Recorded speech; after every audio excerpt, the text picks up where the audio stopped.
Bueno, un cordial saludo a todos los estudiantes que han estado compartiendo esta clase conmigo en la revisión del Nuevo Testamento. Y así, en esta sesión, tenemos dos libros que estaremos estudiando. Son los libros de la primera y la segunda de Corintios.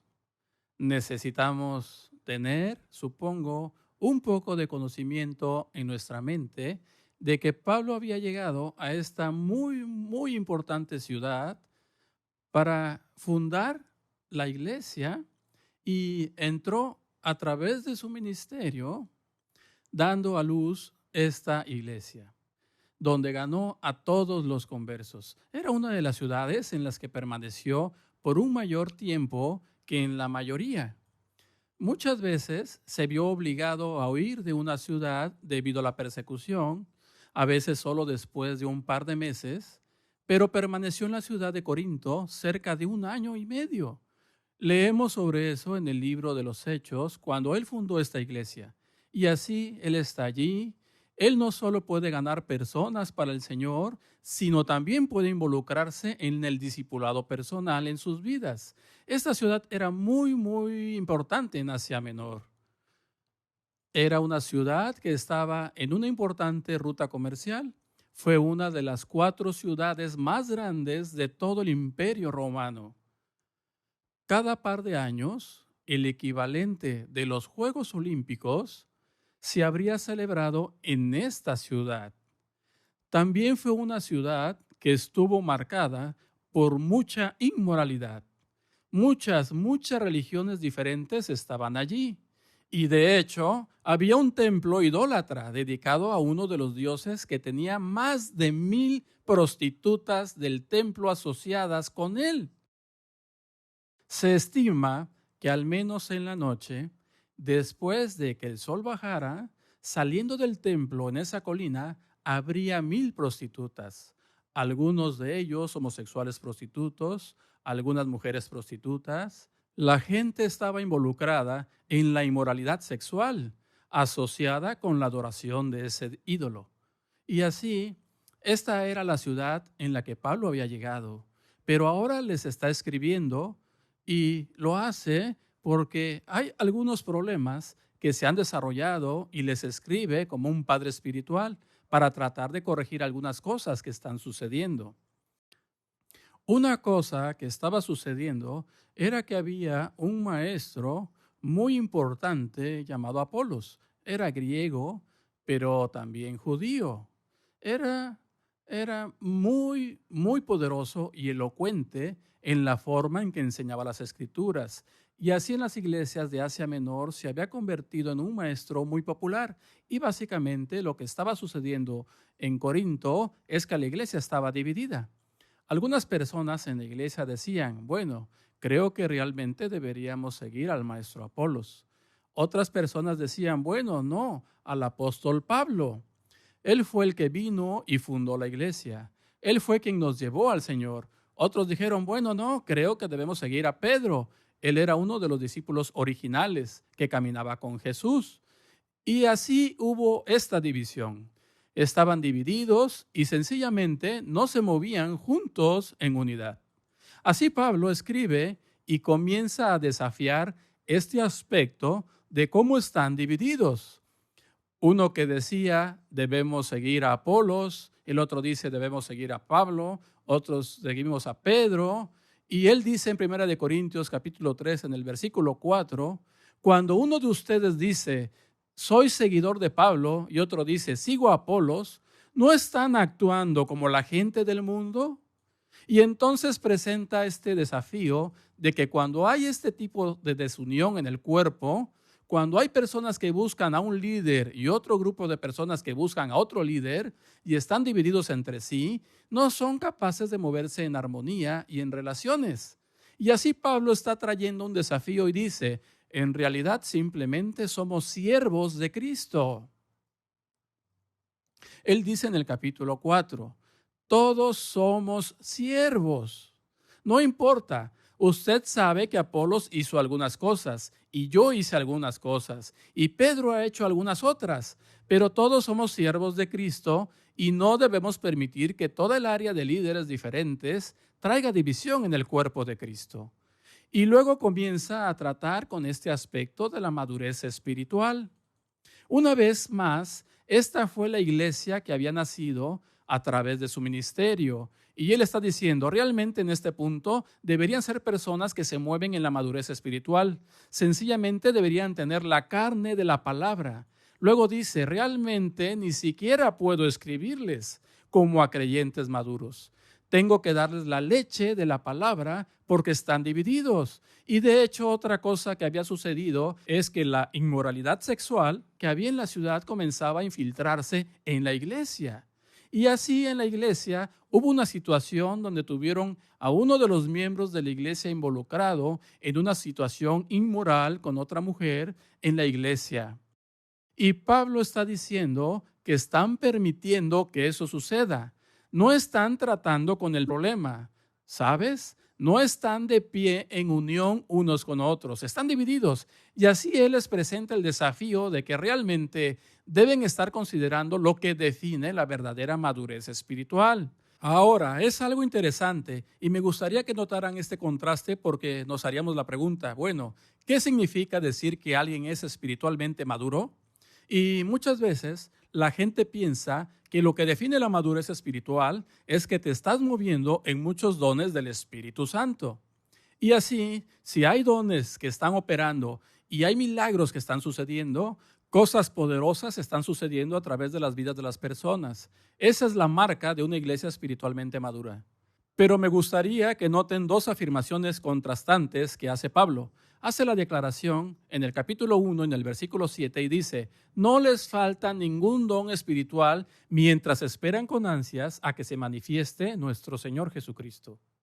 Él dijo, entonces, cuando miramos la lista de los dones espirituales, a ustedes no les falta ningún don espiritual. Debo decirte con toda honestidad, no estoy seguro de haber estado en una iglesia que haya tenido todos los dones del Espíritu operando al mismo tiempo. Y sin embargo, Pablo está diciendo en esta iglesia en Corinto que todos los dones espirituales estaban operando. En realidad, habla mucho sobre los dones en 1 Corintios capítulo 12 y en 1 Corintios capítulo 14. Y les está dando instrucciones sobre estos dones que operaban en la iglesia.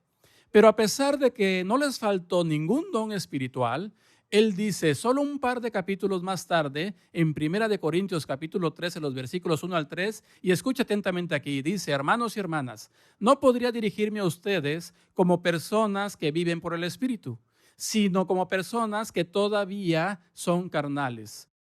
Como a niños en Cristo les di leche y no alimento sólido, pues todavía no estaban preparados para ello. De hecho, aún no están listos ustedes, siguen siendo carnales. Pues habiendo entre ustedes celos, peleas y divisiones, ¿no son carnales? ¿No están actuando como simples humanos? Y así él trae el desafío a la iglesia y está diciendo que en el área de los dones espirituales no les falta ningún don espiritual, sino que están moviendo en los dones espirituales como personas mundanas. La palabra en el griego en realidad es traducida por Reina Valera como carnal o carnales, personas que no se mueven realmente en conexión por el Espíritu en lo que concierne a sus propias vidas, pero los dones espirituales se expresan a través de ellos. Y así Pablo está buscando traer corrección a eso. Él está tratando de desafiar eso. Él está diciendo que hay ciertas cosas que deben comenzar a suceder. De hecho, el capítulo interesante que encontramos, que es un capítulo que se lee generalmente cuando una pareja se va a casar, 1 Corintios capítulo 13, a veces denominado el capítulo del amor, Pablo comienza en ese capítulo de 1 Corintios 13 diciendo, si hablo en lenguas de ángeles, si soy capaz de hablar a las montañas y las arrojare al mar, si me muevo en todos estos dones espirituales y no he amado, dijo, soy como un címbalo que golpea.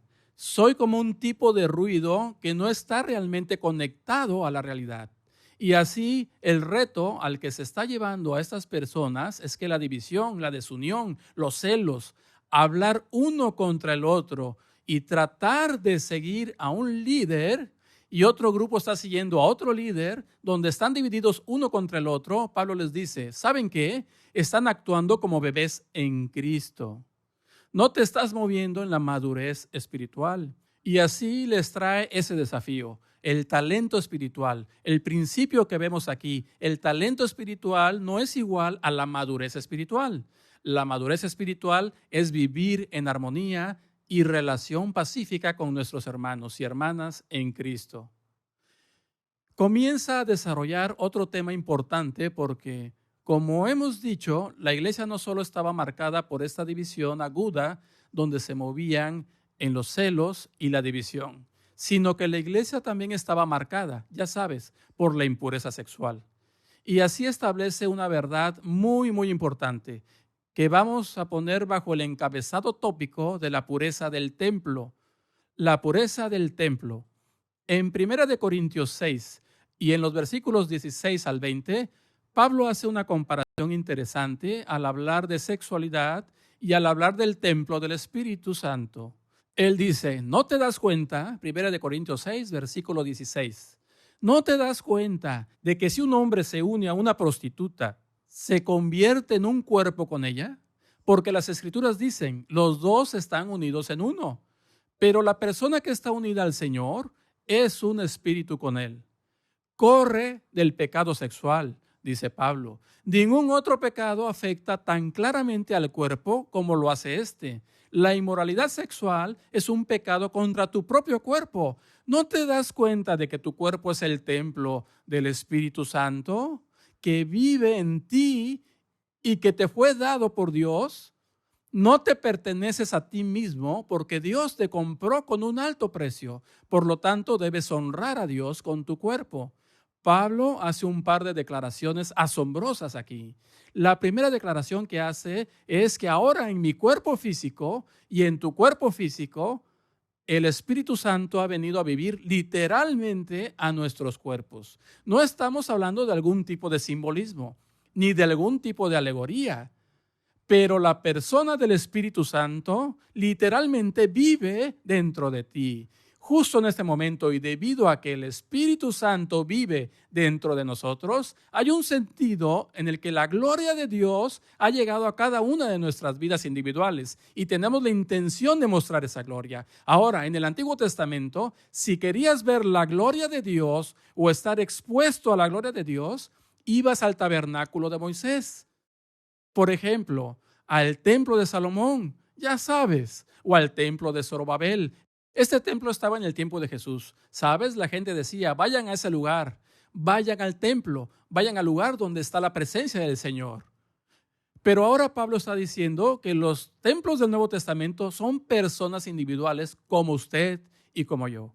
Y a medida que avanzamos en ese entendimiento para reconocer que el Espíritu Santo ha venido a hacernos su templo, bueno, ahora comienza a comparar esto con lo que había sucedido en la iglesia debido a toda la inmoralidad sexual que ocurrió en esa ciudad. Y creo que es una buena descripción de donde vivimos en nuestros tiempos modernos. Sabes que enfrentamos este tipo de inmoralidad sexual no solo, ya sabes, en las ciudades, sino en muchos de los países del mundo. Estamos en una crisis sexual con personas confundidas acerca de lo que significa. Y así Pablo está hablando de lo maravillosa que puede ser la relación sexual. Sencillamente dice que en el matrimonio la unión de un esposo y una esposa es una unión de la misma manera que el Señor se une con nuestro espíritu.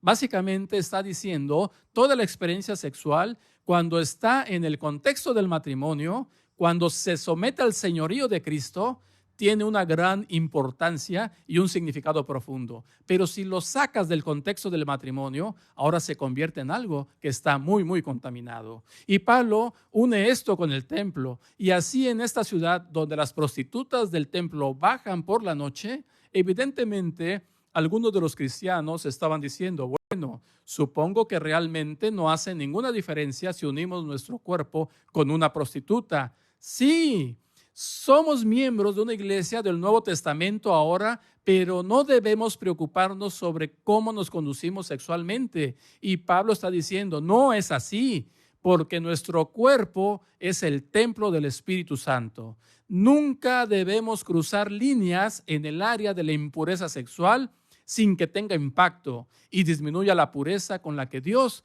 está tan comprometido. Al observar toda esta área de la pureza del templo, creo que es bueno para nosotros tener siempre presente una imagen que vemos en el Evangelio de Juan en el 2 capítulo.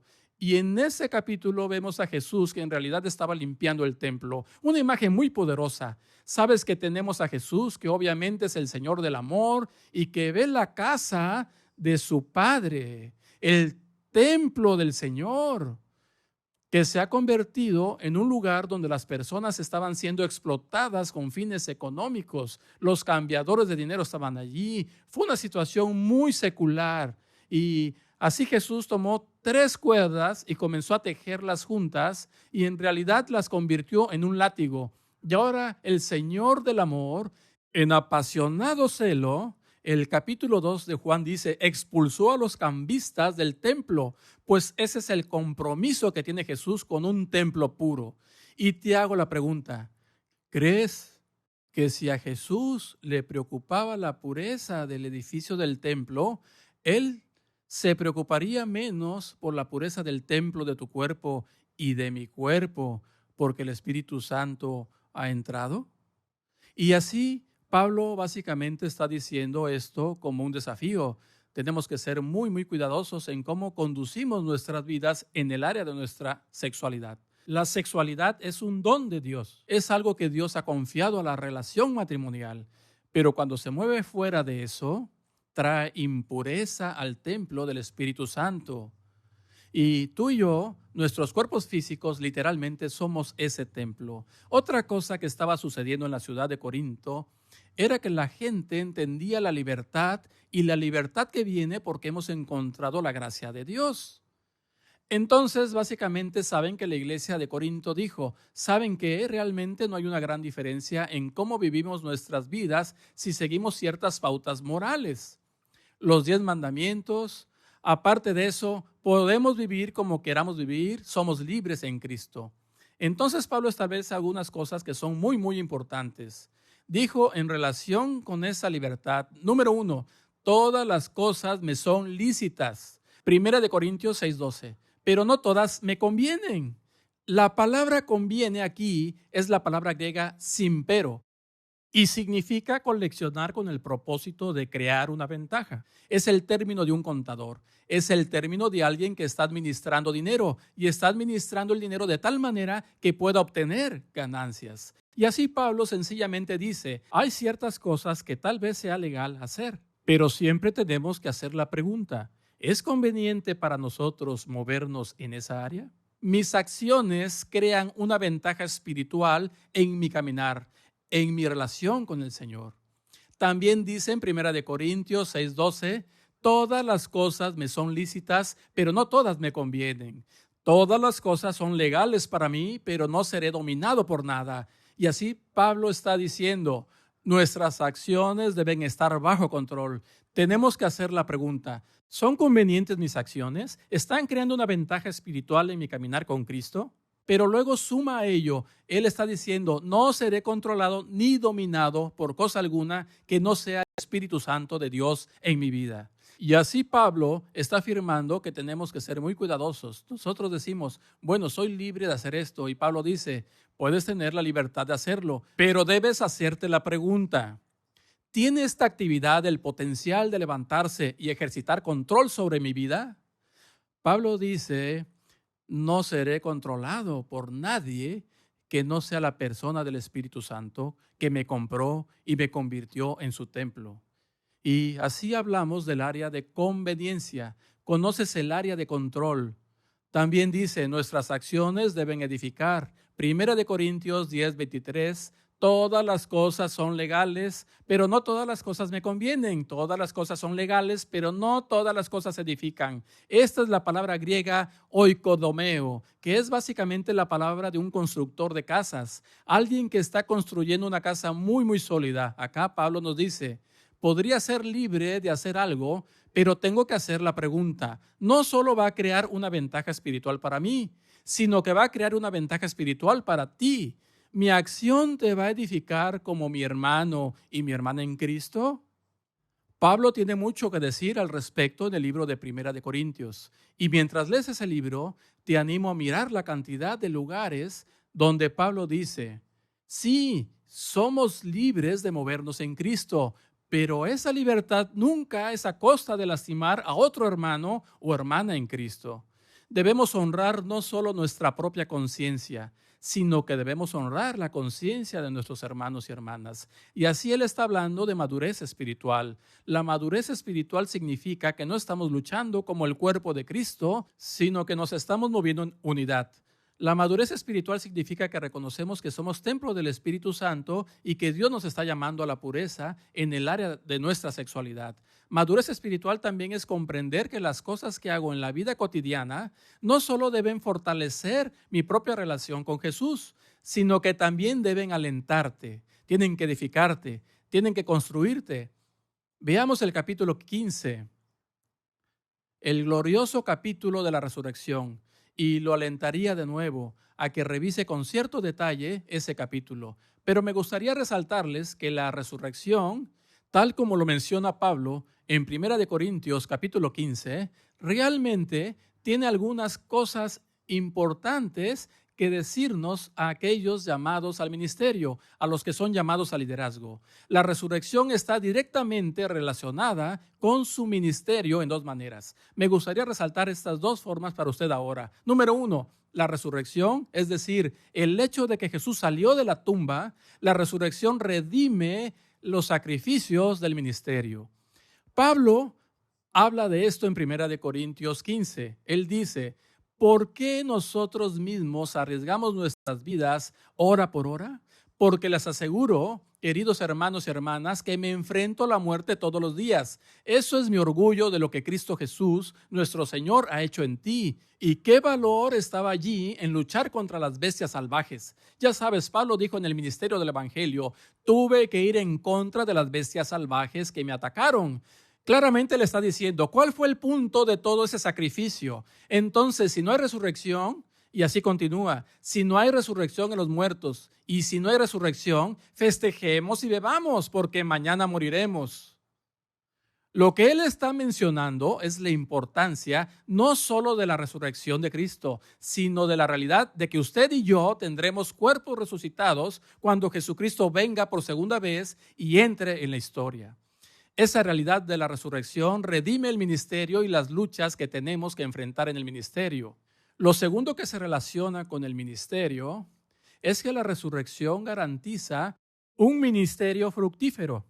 Dice al final del libro, 1 de Corintios 15, verso 58. Entonces, mis queridos hermanos, sean fuertes e inamovibles. Siempre trabajen con entusiasmo para el Señor, porque saben que nada de lo que hagan para el Señor es inútil. Otra traducción, la Nueva Versión Internacional, dice, siempre abundando en la obra del Señor. Pero hagas lo que hagas por el Señor, nunca será inútil, nunca estará vacío, nunca será infructuoso. Y entonces decimos, bueno, ¿por qué? ¿Sabes que Dios me llama al ministerio? ¿Sabes que Dios me llama a moverme y a sacrificarme en lo que Él me ha llamado a hacer? Y estoy diciendo, ¿cómo es posible? ¿Cómo puedo saber con seguridad que lo que invierto en las vidas de otras personas será fructífero? Y Pablo dice, la forma en que puedes saberlo con certeza es que Jesucristo regresó de entre los muertos debido a la resurrección física. Podemos descansar en esa absoluta seguridad de que nuestro ministerio será fructífero. Bien, a medida que avanzamos hacia el libro de 2 de Corintios, Pablo nuevamente está escribiendo a la iglesia y realmente, de alguna manera, él está escribiendo para alentarlos a que digan, usted siguió adelante. Tuviste que lidiar con algunas de las cosas con las que te pedí que trates, pero vuelve a traer un cierto desafío, y el desafío que me gustaría resumir para el libro de 2 de Corintios es que nos da 3 ideas sobre la cruz.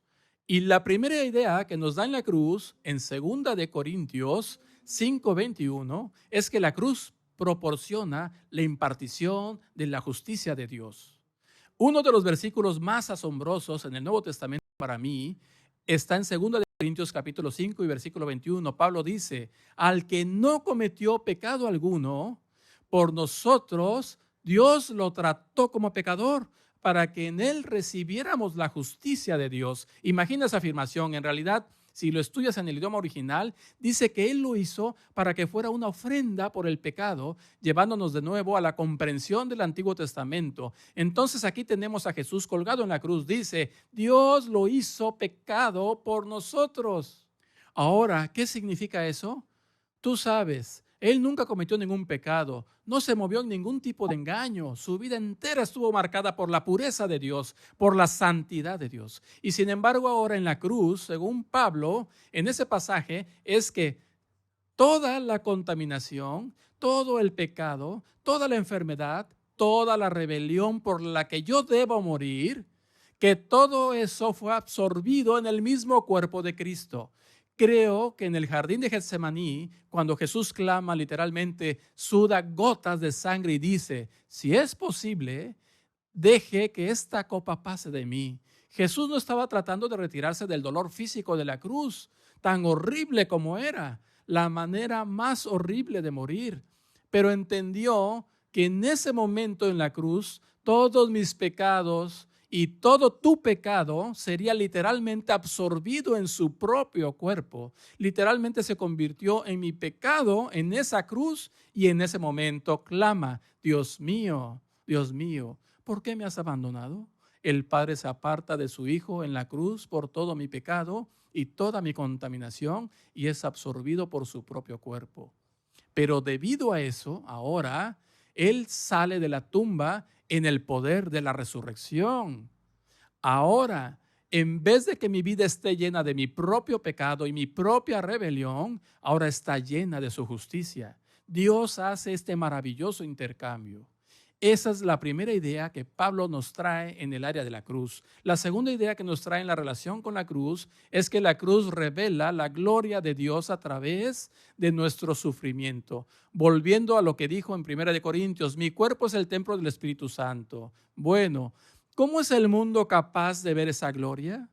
Note lo que Pablo dice en 2 Corintios 4. Dice, tenemos esta luz brillando en nuestros corazones, pero nosotros mismos somos como frágiles vasijas de barro que contienen este gran tesoro. Entonces tengo el gran tesoro del Espíritu Santo, pero está en este cuerpo físico una vasija de barro muy frágil. Y luego continúa diciendo, estamos presionados por todos lados por los problemas, pero no estamos aplastados, estamos perplejos, pero no estamos desesperados. Y finalmente hace esta declaración en el versículo 10, a través del sufrimiento nuestro cuerpo continúa compartiendo la muerte de Jesús para que la vida de Jesús también se vea en nuestros cuerpos.